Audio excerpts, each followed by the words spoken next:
Okay, this is Moshe coming to you from Israel and the Galilee, where I've lived for many years, doing the evening update on the war. The big thing is communications have been cut in Gaza. They don't have much internet or cell phone connectivity. The last foreign provider had his facility damaged in a bombing, and they're basically have no internet. I heard that some of them can use the cell phone internet, but that's not 100%. I don't know. Basically, their communications are down. Now, the terrorists use these communications devices, the internet and the cell phones, to communicate with each other. So this could be just a coincidence, or it could be, a sign that some type of invasion is coming, a big invasion. We do visit them every day with armor, tanks, and stuff like that. And that, I'm sure, is nerve-wracking to them. Right after the communications went down, they shot a nice big volley of rockets into Tel Aviv, and they tried to hit Jerusalem, but it got knocked down by one of our iron domes.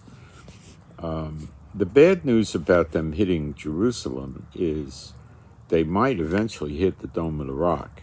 And if they hit the Dome of the Rock, they're never going to say they did it. They're going to immediately say Israel did it.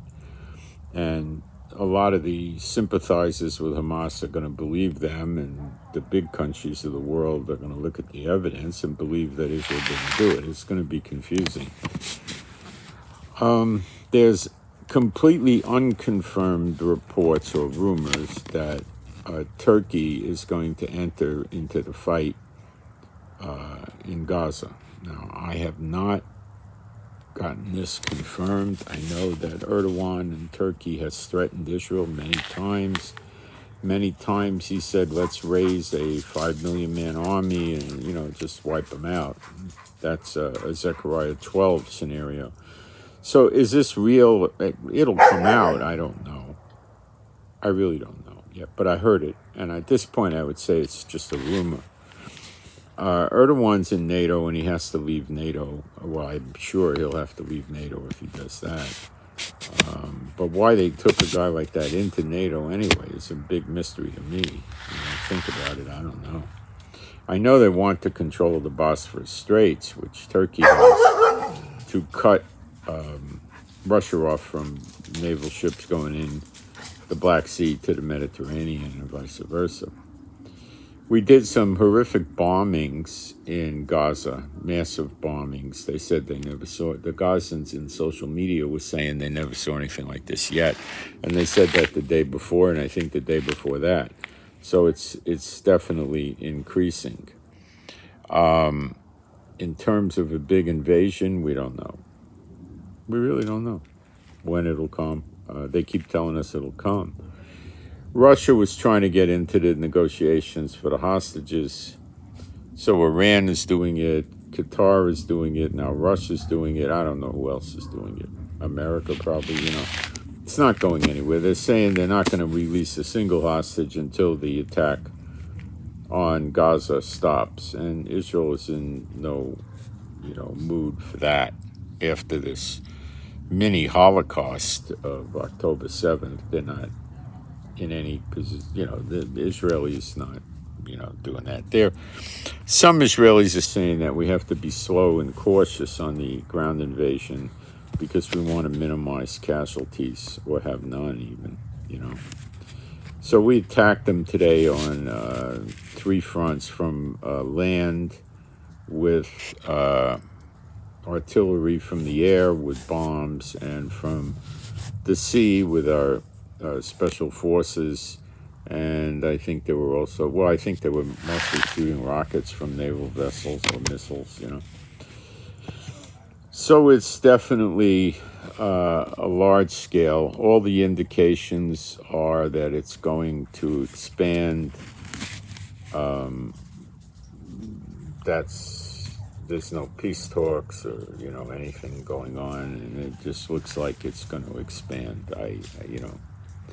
The American bases keep getting hit in Iraq and Syria. They've retaliated against the militia groups doing it lightly. I don't think it was a big retaliation. They're stating that they want to get their anti-aircraft, anti-missile systems in place in Iraq and Syria to defend their bases better.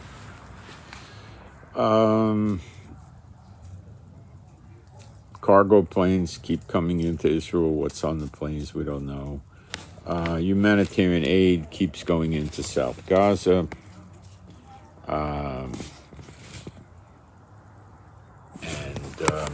It goes in once a day, I think. One of the countries was bellyaching. They wanted to be more immediate. Well, it is. I mean, once a day, it's pretty immediate. The Hamas uses hospitals, and their hospitals have fuel and power, but communications, I believe, are down for them. They use the hospitals for bases for their commanders and all of this. The IDF has a video. I put it up on my Telegram. It's worth a watch. Sorry, internet issue. It's worth a watch. It's a good video. Sort of explaining and documenting that the hospitals are used as military headquarters from Hamas. If you want to get on my Telegram site, send me an email with the word Telegram in the subject header, and I'll send you the invite link. It's all free, and you have to download the app, which is called Telegram Messenger. My email address is in the description box at the bottom line, the lowest line down, and it's israelgiving7@gmail.com. Israel Giving, one word, with the digit 7@gmail.com. I put up a lot of videos there, a lot of pictures. I translate from Gaza social media and other Arab social media into English. I translate from Hebrew social media into English, and you're going to get, I update 100 or 200 times a day, so you're going to get a lot of very recent, very fast information, minutes old, not the 12 hours you get in mainstream media.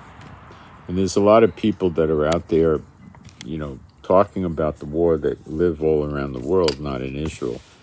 And I don't believe they could really put their finger on the pulse. Okay, so it's up to you what you want to do. The Telegram is how I really cover the war, because I can't do 100 or 200 YouTube videos a day. That's insane.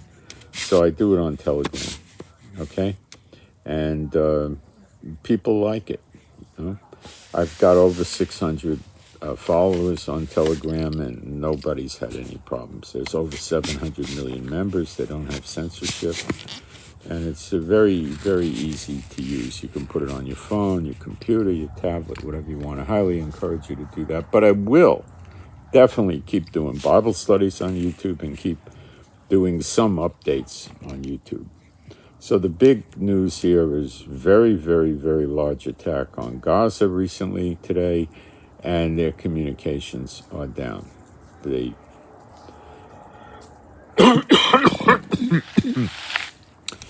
It could have been an accident that the internet and the phones went out, or maybe it's a sign of knocking the communications out before an invasion. I don't know. It could be either way. We don't know.